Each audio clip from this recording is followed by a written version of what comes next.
Bom, irmãos, esse vídeo tem como intuito, através da palavra de Deus, descobrirmos o que ela fala de Maria. No meio de tantas controvérsias, eu te convido a mergulhar na palavra de Deus.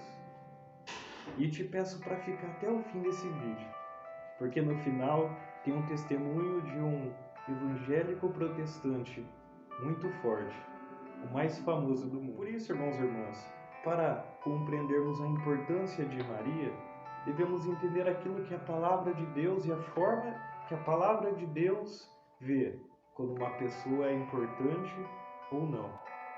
Temos um exemplo, o rei Saul. O rei Saul foi chamado por Deus, foi amado por Deus, foi tido e foi chamado para ser o primeiro rei de Israel. Porém, Saul pecou, Saul desobedeceu a Deus, e a sua desobediência, quando estava diante de Deus, ele tomou o caminho errado, ele se afastou mais do Senhor. Por isso ele é lembrado, desde então, como exemplo de desobediência e de pecado. Mas depois temos o rei Davi, também chamado para ser rei de Israel, da mesma forma que Saul. Porém, Davi, com uma intimidade profunda com Deus, buscava a vontade do Senhor, mas também pecou. Mas diante do seu pecado, o que ele fez? Recorreu a Deus, se voltou ao Senhor, se humilhou. Busque lá no Salmo 51 para ver a maravilha da entrega de Davi para com Deus.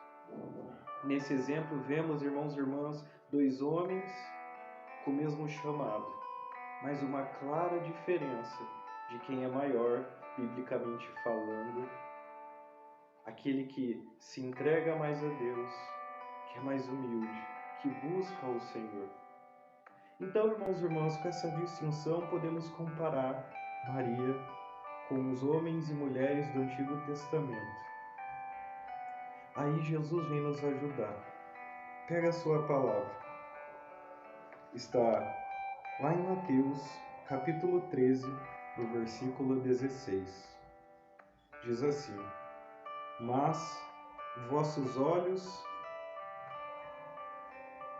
quanto a vós, bem-aventurados vossos olhos, porque veem, ditosos os vossos ouvidos, porque ouvem. Eu vos declaro em verdade, muitos profetas e justos desejaram ver o que vedes e não viram, ouvir o que ouvis e não ouviram. Também, irmãos e irmãs, para completar esse entendimento, pega em Lucas capítulo 7, versículo 28. Pois vos digo, entre os nascidos de mulher, não há maior que João. Entretanto, o menor do reino de Deus é maior que ele. Bom, para entendermos isso, irmãos e irmãs, Jesus coloca um traço, divide a história. Diz que João foi o maior profeta do Antigo Testamento. Não há maior que ele. Jeremias, Daniel, Ezequiel, não há.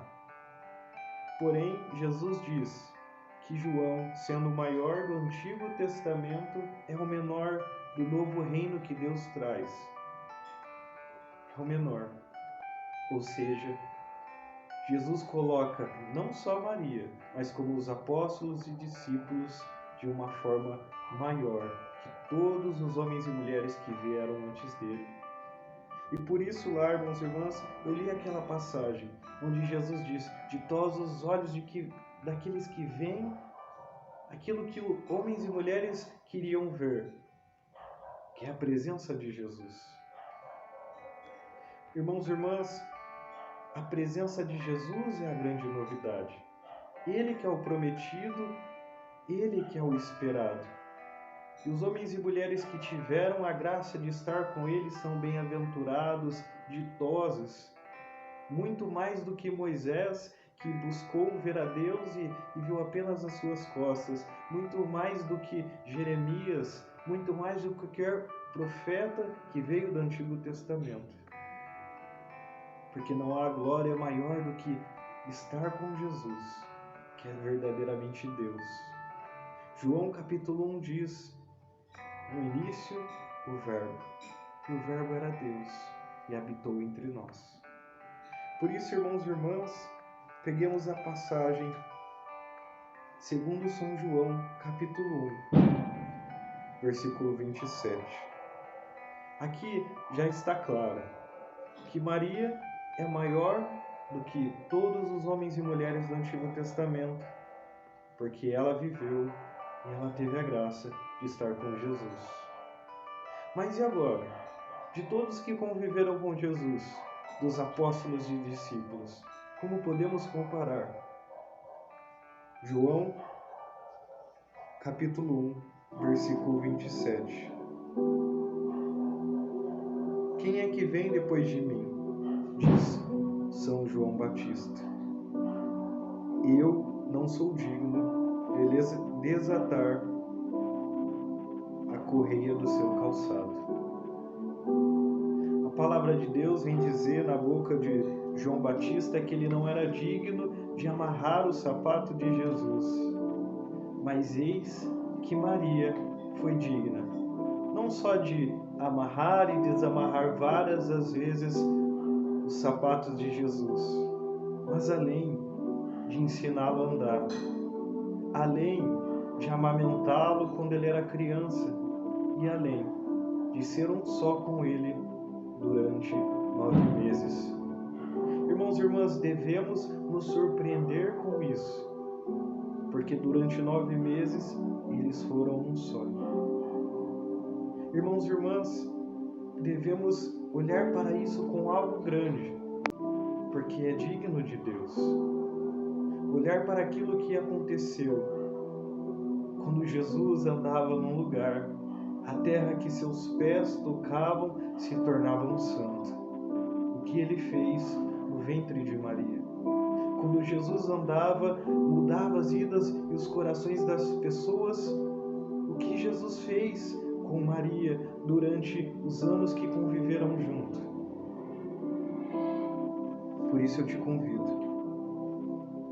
Por fim, pegar a palavra de Deus, 2 Crônicas, capítulo 6, versículo 18. Quando Salomão estava prestes a terminar o templo de Deus, ele olhou admirado e exclamou: mas é verdade que Deus habita com os homens sobre a terra? Se os céus e os céus dos céus não vos podem conter, muito menos ainda esta casa que eu construí. Irmãos e irmãs, aquele templo magnífico e maravilhoso que Salomão construiu não era digno de conter a grandiosidade e majestade de Deus verdadeiro, mas aquele ventre de Maria foi capaz de conter. Por isso devemos olhar para aquilo que Jesus fez com ela com um mínimo de admiração. E por fim, como eu prometi, quero trazer aqui o testemunho de Martim Lutero. Porque isso que eu estou falando não é um mero pensamento católico e também não estou te convidando a aceitar as doutrinas católicas, mas estou falando através da palavra, esse pensamento que este homem Lutero, através da sua entrega e a sua procura na palavra, ele chegou a essa conclusão. Maria é maior e mais nobre joia da cristandade logo após Cristo. Lutero, Sermão de Natal de 1531. Por isso, irmãos e irmãs, esse vídeo é o primeiro de muitos que nós vamos fazer. Que através da palavra de Deus vamos encontrar cada vez mais, descobrir cada vez mais. Sou o Caio da Missão Ágape de Limeira. E se você gostou desse vídeo, compartilha, marque as pessoas, manda por WhatsApp para aqueles que você conhece. Deus abençoe.